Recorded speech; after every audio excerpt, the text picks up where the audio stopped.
चारू प्रज्ञा, शुरुआत आपसे कर रही हूं। हालांकि इससे पहले आप राजीव रंजन के निष्पक्ष विचारों पर कुछ कमेंट करें या तंज कसें, आप ही थोड़ा सा क्लियर कर दीजिए। ये चुनाव मोदी बनाम राहुल गांधी कैसे?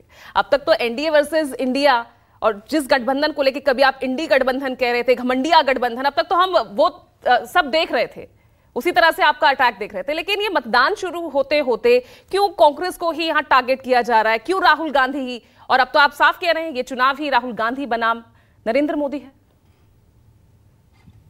मैंने कोई तंज अभी तक कसा नहीं, लेकिन आपको चिंता हो गई। खैर, नमस्ते, सुप्रभात, और लेट्स बिगिन दिस।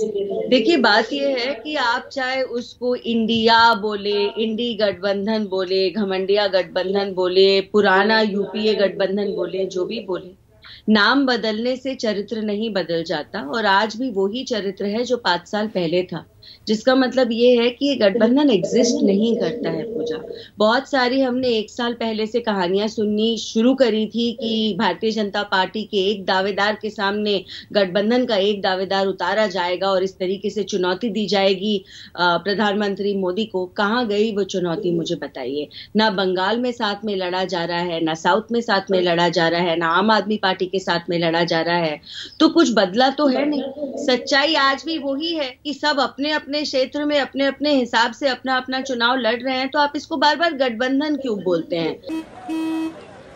चल, हो जा शुरू।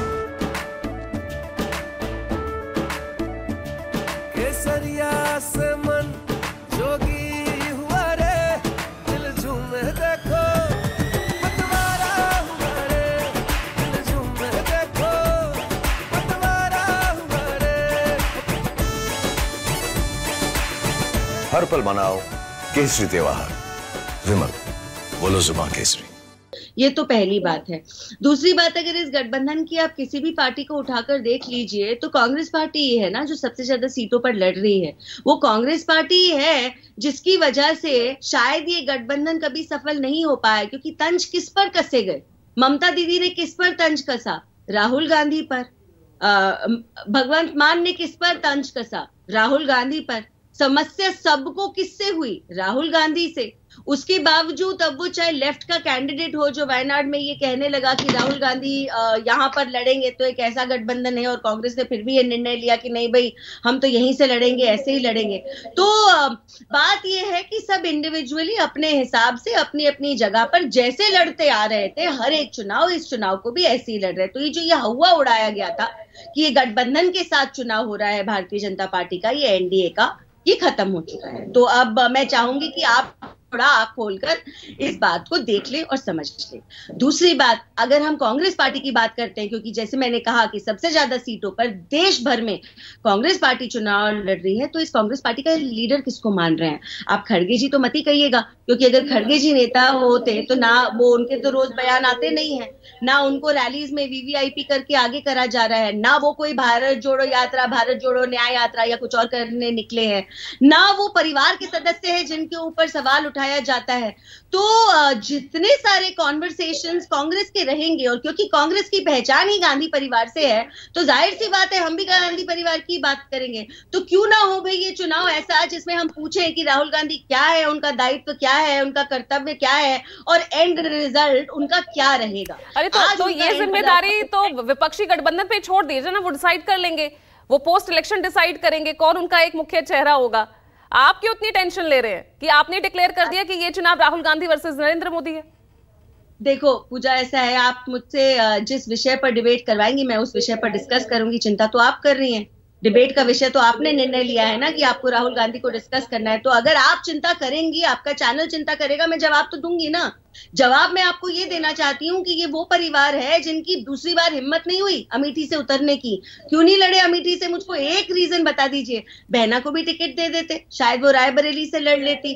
तो जिस तरीके से ये अपना खुद का नैरेटिव बिल्ड करते हैं, जिस तरीके से ये बहुत ही ज्यादा नेगेटिव बयानबाजी करते हैं, जिस तरीके से ये आज भी देश को विभाजन भरी बातों में घेरने की कोशिश करते हैं।